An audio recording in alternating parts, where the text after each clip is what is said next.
Imagine waking up hungry, and your only food is moldy bread, watered down soup, and meat that might kill you. No fridge, no hygiene, no choice. Now look at your plate today. This video will completely change how you see food.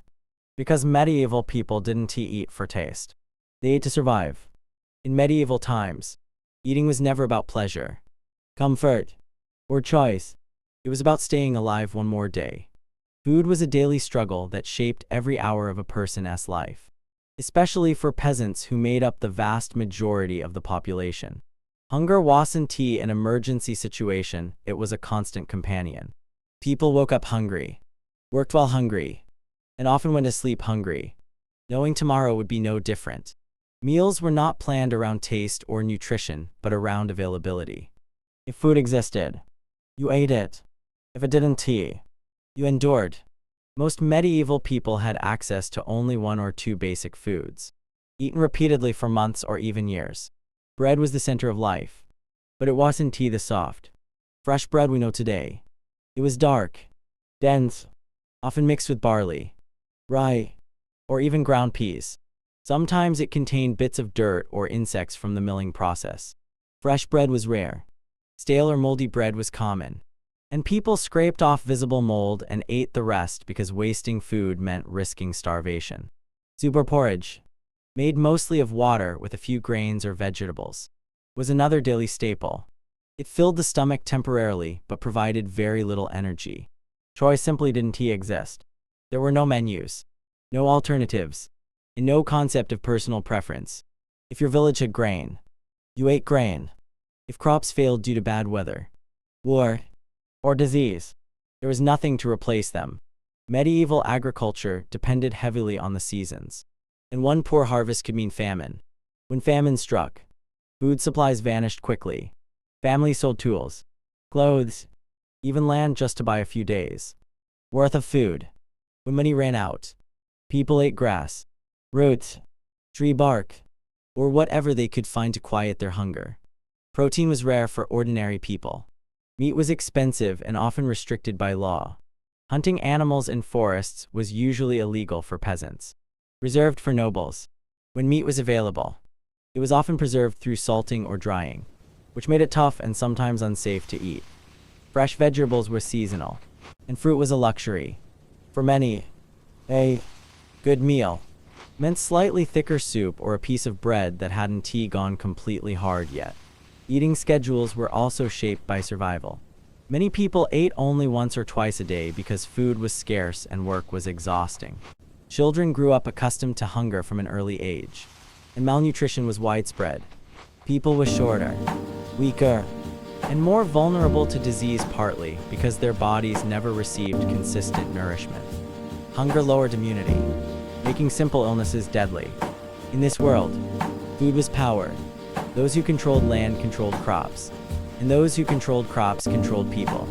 Peasants worked fields they didn't own, giving a large portion of their harvest to landlords or the church as rent or tax, leaving little for themselves. Even the food they grew was often not truly theirs. Survival depended on obedience, weather, and luck. When we compare this to modern life, the contrast is almost unbelievable. Today, skipping a meal is a choice. In medieval times, it was a threat. For them, eating wasn't about enjoying flavors or sharing moments, it was about keeping the body from collapsing. Every bite mattered, and every meal was uncertain. Medieval food was not culture or comfort. It was survival in its rawest form. When we place medieval food side by side with what we eat today, the difference feels almost unreal. In medieval times, food was limited, repetitive, and deeply tied to survival, while modern meals are shaped by abundance, convenience, and choice. A medieval person's entire diet could often be summarized in a single word: monotony. Day after day, meals looked the same, tasted the same, and offered little variation. Today, even a modest grocery store contains more food options than a medieval village might see in a lifetime. A typical medieval meal for an ordinary person consisted of bread, porridge, or thin vegetable soup. Bread was the foundation of life, but it varied widely in quality. Poorer families ate dark, coarse loaves made from rye or barley, often heavy and difficult to digest. Today's bread is soft, refined, and produced under strict hygiene standards. While medieval bread was frequently baked in communal ovens where cleanliness was minimal, insects, ash, and dirt often found their way into food, not by accident, but because there was no alternative. Meat, which is common in modern diets, was a rare event for most medieval people. When it did appear, it was usually during festivals or special occasions. Modern households consume meat regularly, sometimes daily, and in endless varieties. Medieval peasants, however, relied mostly on grains and vegetables. Protein deficiency was common, and meat preservation methods such as salting or smoking often made food tough and unhealthy. Today, refrigeration allows fresh meat to be stored safely for days, something medieval people could not even imagine. Vegetables in medieval times were seasonal and limited. People ate what grew locally and only when it was available. There were no imports, no year-round produce, and no rapid transportation. Today, fruits and vegetables from across the world are available year-round, offering balanced nutrition regardless of season. A modern salad alone could contain more nutrients than several medieval meals combined. Clean water is another stark contrast. Medieval food was often prepared with unsafe water, increasing the risk of illness. Today, clean drinking water and food safety regulations protect us from many dangers that medieval people faced daily. Food poisoning in medieval times was common and deadly, while modern medicine and hygiene have reduced these risks dramatically. Portion size also tells a powerful story. Medieval meals were small and designed to stretch limited supplies. Modern meals, especially in developed countries, are often larger than necessary, sometimes leading to waste. The irony is striking. Medieval people feared starvation, while modern societies struggle with overconsumption and food-related health issues. Perhaps the biggest difference is psychological. Medieval people ate with anxiety, never knowing when their next meal would come. Food was precious, never wasted, and deeply respected. Today, food is often taken for granted. Leftovers are discarded, and abundance has changed our relationship with eating.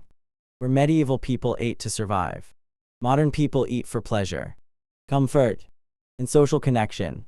This comparison reveals more than just different diets. It shows how deeply food shapes human life. Medieval food reflected scarcity, risk, and inequality, while modern food reflects technology, safety, and choice. Looking at both side by side forces us to realize how extraordinary modern eating truly is, and how different our daily lives would be if every meal still meant survival. In medieval times, the act of preparing food was surrounded by danger, uncertainty, and a complete lack of hygiene standards. Kitchens were not clean, organized spaces but smoky, crowded rooms where fire, animals, and people shared the same environment. Cooking usually happened over open flames, with soot-covered pots hanging from chains or resting directly in ashes. There were no thermometers, no measured temperatures, and no understanding of bacteria. People cooked based on experience and instinct, not safety, and every meal carried risk. Refrigeration did not exist, so food spoiled quickly. Meat, milk, and cooked leftovers had to be eaten immediately or preserved using salt, smoke, or drying. Even then, preservation was unreliable. Salted meat could still rot from the inside, and people often ate spoiled food because hunger left them no choice. The smell of decay was not always considered a warning sign. It was often accepted as normal. Mold was scraped off bread or cheese and the rest eaten, unaware that invisible dangers remained. Clean water was one of the biggest problems. Many medieval kitchens relied on water from rivers, wells, or rain barrels that were frequently contaminated. This same water was used for cooking, drinking, and washing utensils. Food was prepared with water that could already carry disease, turning meals into sources of illness. Dysentery, parasites, and infections spread easily through food, and people rarely connected sickness to what they had eaten. Animals freely entered living spaces. Chickens, dogs, cats, and rats moved through kitchens without restriction. Rodents contaminated grain stores, and insects infested flour and dried food. Grain was often stored in damp conditions, encouraging mold growth. Yet throwing food away was unthinkable. People consumed what they had, even when it was visibly compromised. The concept of food safety simply did not exist. Cooking tools were basic and rarely cleaned properly. Wooden bowls, knives, and spoons absorbed moisture and bacteria, but were reused day after day. Washing often meant a quick rinse in cold water, if at all. Soap was rare and valuable, and its use was limited. Cross-contamination was unavoidable, though no one understood it. Raw and cooked foods shared the same surfaces, increasing the risk of illness. Food poisoning was common and dangerous. Without modern medicine, a bad meal could lead to severe sickness or death. Diarrhea and dehydration killed many, especially children and the elderly. People accepted this as part of life. There was no idea of recalling food, no inspections, and no regulations. Survival depended on luck as much as preparation. In contrast, modern kitchens are designed to prevent these exact dangers. Refrigerators slow bacterial growth. Clean water reduces disease. And food safety rules protect consumers. We wash our hands, sanitize surfaces, and discard spoiled food without hesitation. Medieval people had none of these protections. Every meal was a gamble, and eating carried the same risks we associate today with extreme conditions. Understanding this reality changes how we view medieval food. It wasn't just unappetizing. It was dangerous. Kitchens were not safe places, and meals were not guaranteed nourishment. They were risks taken daily in a world where hunger forced people to accept danger in exchange for survival. In medieval society, food was one of the clearest markers of class. What you ate instantly revealed who you were, where you stood, and how much power you had. The gap between the food of the rich and the food of the poor was not just large, it was extreme. Two people could live only a few miles apart and yet eat as if they belonged to completely different worlds. For peasants and laborers, food was basic and repetitive. Their meals were built around survival rather than satisfaction. Dark bread made from rye or barley, thin soups, porridge, and occasional vegetables formed the foundation of daily life. Meat was rare, often appearing only a few times a year, usually during religious festivals. Even then, portions were small. Many peasants never tasted certain foods at all. Sugar, white bread, spices, and exotic fruits were almost mythical luxuries to them, spoken about more than experienced. In contrast, the wealthy lived surrounded by abundance. Nobles and lords enjoyed rich, elaborate meals that went far beyond basic nourishment. Their tables were filled with roasted meats, fresh fish, rich sauces, cheeses, pastries, and imported spices. While peasants struggled to fill their stomachs, the elite ate for pleasure, status, and display. Meals were social events meant to impress guests and demonstrate power. Excess was common, and waste was accepted. Spices offer a powerful example of this divide. In medieval times, spices such as pepper, cinnamon, and cloves were incredibly expensive and highly prized. They were imported from distant lands and symbolized wealth and sophistication. The poor rarely encountered them, while the rich used them generously to flavor food and show status. Today, spices are affordable and found in almost every kitchen. But in medieval society, they were a privilege of the elite. The difference wasn't just about taste, it was about control. Laws often protected the food supply of the wealthy while restricting the poor. Forests were owned by nobles, and hunting animals there was illegal for peasants. A poor man caught hunting to feed his family could face severe punishment. Meanwhile, the rich hunted freely and feasted on game. Fish ponds, farmland, and mills were controlled by those in power, forcing peasants to give up a large portion of what they produced. Even during famine, the divide remained. When food shortages struck, the poor suffered first and hardest. Crops failed, prices rose, and peasants starved. The wealthy, however, often had stored grain, private supplies, or the money to buy food at inflated prices. While nobles were not immune to hardship, they were far more protected than the people who worked their land. Religion also played a role in reinforcing this imbalance. The church collected food taxes and tithes, often demanding a portion of the harvest regardless of how little remained for the family. For the poor, this meant even less to eat. For the rich, religious fasting days were often softened by access to alternative foods like fish and expensive substitutes. This divide shaped how people viewed food itself. For the poor, food was survival and obedience. For the rich, it was identity and power. What ended up on your plate reflected your place in the world. Comparing this to today highlights a dramatic shift. While inequality still exists, modern food access is far more equal than it was in medieval times. In the past, food didn't just feed the body, it enforced the social order, reminding everyone exactly where they belonged.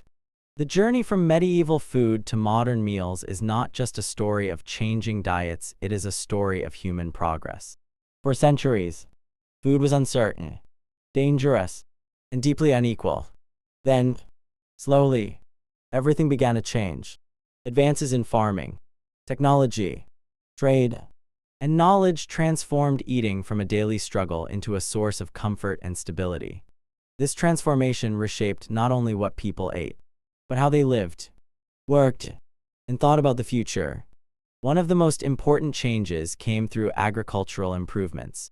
Crop rotation, better tools, and selective breeding increased food production and reduced the risk of famine. Over time, people learned how to grow more food on the same land, creating surplus where scarcity once ruled. This surplus meant that not every meal had to be a gamble. For the first time, communities could plan ahead, store food, and survive bad seasons without immediate collapse. Technology accelerated this shift dramatically. The invention of refrigeration was revolutionary. It allowed food to be stored safely, transported over long distances, and consumed without fear of immediate spoilage. Clean water systems reduced disease, while better cooking methods lowered the risk of food poisoning. Modern kitchens became controlled environments designed to protect health, a sharp contrast to the dangerous medieval hearth. Global trade also transformed diets. Foods that were once rare or impossible to obtain became common. Spices, fruits, vegetables, and grains traveled across continents, expanding variety and nutrition. Today, a person can eat foods from multiple cultures in a single day, something unimaginable in medieval life. This variety not only improved health but also changed food into an experience rather than a necessity. With abundance came choice. Modern people can eat based on preference, culture, or lifestyle. Vegetarian, vegan, organic, and specialty diets exist because survival is no longer the primary concern. In medieval times, refusing available food could mean starvation. Today, refusing certain foods is a form of identity and expression. This shift shows how far humanity has moved from eating simply to stay alive. Food also became connected to comfort and emotion. Meals are shared to celebrate, to connect with others, and to create memories. Restaurants, home cooking, and social gatherings revolve around food as pleasure. Medieval people rarely had this relationship with eating. Their focus was endurance, not enjoyment. The idea of eating for happiness would have seemed like an unimaginable luxury. However, this transformation also brings responsibility. Modern abundance can lead to waste, overconsumption, and health problems. Ironically, while medieval people feared hunger, modern societies struggle with excess. This contrast reminds us that progress must be balanced with awareness. Understanding the past helps us appreciate what we have and use it wisely. Looking back at medieval food highlights how extraordinary modern life truly is. Every clean kitchen, every safe meal, and every full plate represents centuries of struggle and innovation. Food is no longer a daily battle for survival. It is a foundation for comfort, creativity, and connection. Recognizing this change allows us to see our meals not as ordinary routines, but as powerful symbols of how far humanity has come. If this video changed the way you look at food, imagine what the next one will reveal. We explore the real history most people never learn. Raw, honest, and eye-opening. Subscribe now so you don't miss the next story. Because history wasn't comfortable, and neither is the truth.